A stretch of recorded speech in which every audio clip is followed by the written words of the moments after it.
Olá, eu sou Gabriel Carvalho, sou professor do Instituto Federal do Espírito Santo, IFES Campus Piuma, e aqui vou apresentar o capítulo Aspectos importantes sobre os crustáceos ectoparasitos de peixes.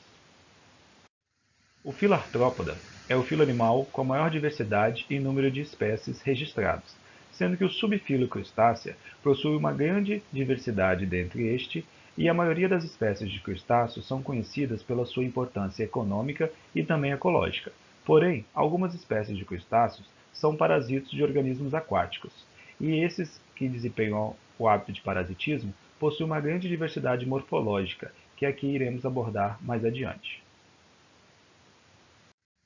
Os crustáceos parasitos são organismos aquáticos altamente modificados, que possuem apêndices orais e natatórios transformados em potentes órgãos de fixação e adesão, muitas adaptações em antena para formar ganchos e garras, as patas adaptadas à fixação e também alguns possuem estruturas de fixação como ventosas. Neste quadro, podemos observar os principais tipos de crustáceos parasitos de ocorrência no Brasil com as suas respectivas famílias de registro, sendo que destacamos que os tipos mais recorrentes e mais importantes são o da subclasse Copépoda, da subclasse Branchiura e da ordem Isópoda, da subclasse Eumalacostraca. A subclasse Copépoda possui inúmeros indivíduos que não são parasitos, mas nessa mesma subclasse estão os parasitos crustáceos de maior importância para organismos aquáticos, em função da sua diversidade em número e tipo de forma parasitária, e das espécies também que parasitam os peixes. Como pode-se observar na figura à esquerda, existe uma grande diversidade em estruturas morfológicas e de conformação das diferentes espécies de copépodas, isso em função da sua evolução, ou do nicho ecológico, ou do sítio de parasitismo que eles desempenham.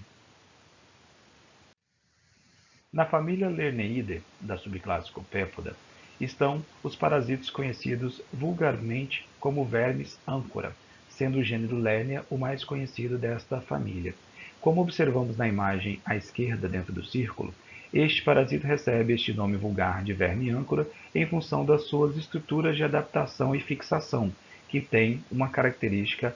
que lembra a estrutura de uma âncora. O parasitismo por esses tipos de copépodas, ele causa várias influências negativas no peixe, principalmente em função do sítio de parasitismo. Se esses estão parasitando brânquias, eles acometem lesões que dificultam na performance de troca gasosa e de oxigenação. Mas quando parasitam estruturas como o tegumento, eles causam grandes processos inflamatórios, causando desconforto, e isso pode gerar uma perda de energia do peixe, porque vai ter que converter energia para lidar com os processos inflamatórios que estão sofrendo em função do parasitismo. A família Ergazelidae é composta por indivíduos que sofreram grandes adaptações morfológicas, e esses adaptaram seu par de antena para se transformar em garras e ganchos de fixação no hospedeiro. Os copépodos dessa família são indivíduos bem pequenos e geralmente parasitam os filamentos branquiais, e neste tipo de tecido vão causar grandes prejuízos, produzindo processos inflamatórios intensos, gerando até necrose do tecido branquial, o que vai então comprometer a vida do peixe em função do comprometimento da respiração. A família Caligidae compreende alguns indivíduos vulgarmente conhecidos como piolhos do mar, e esses têm como representante principal o gênero Calígulos, e esses parasitos eles possuem um corpo achatado ventralmente e os seus apêndices orais são modificados com forma de garra para auxiliar na fixação deste parasito na superfície corpórea do seu hospedeiro. Na família Penelidae, os indivíduos têm como adaptações as estruturas orais, que possuem peças específicas para fixação interna no tegumento ou musculatura dos peixes, como podemos observar na imagem no centro acima, um dourado marinho parasitado por vários indivíduos do gênero Penella. Esses indivíduos da família Penelidae também têm como característica, na extremidade da cauda, apresentarem uma cauda multifilamentosa, e a depender do tipo de estrutura morfológica, classifica-se então os diferentes gêneros desta família. Outra subclasse de crustáceos ectoparasitos de peixe importante é a subclasse Branchiura, no qual os dois gêneros mais importantes são o gênero Argulus e Dolops, que pode ser encontrado parasitando toda a superfície corporal, nadadeiras e brancas de várias espécies de peixes, tanto de cultivo quanto peixes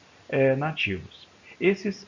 ectoparasitos vulgarmente são conhecidos como piolhos de peixe ou carrapatos de peixe, e eles possuem como característica marcante uma carapaça que reveste todo o seu corpo e estruturas de fixação adaptadas em ventosas. Na imagem do canto inferior esquerdo, podemos observar na microscopia eletrônica de varredura o detalhe das estruturas de ventosa, que auxiliam fortemente na fixação desses indivíduos sobre a superfície corpórea do hospedeiro. E esse parasitismo ele causa grande desconforto nos animais, que vão apresentar um comportamento estereotipado e também causando processos inflamatórios intensos, como observado na imagem direita.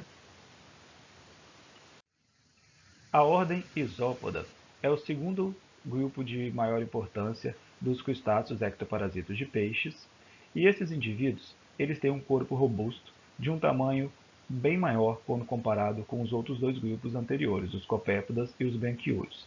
sendo que os isópodes são facilmente observados os seus detalhes anatômicos a olho nu ou com auxílio de uma lupa comum. Esses indivíduos eles acometem tanto peixes marinhos como peixes de água doce. A maioria dos indivíduos da ordem Zópoda são carniceiros e detritivos, e esses podem estar parasitando desde a superfície corporal dos peixes no tegumento, como também as cavidades branquial e oral, sendo comum em peixes marinhos o parasitismo na cavidade oral, como observado nas duas imagens à direita.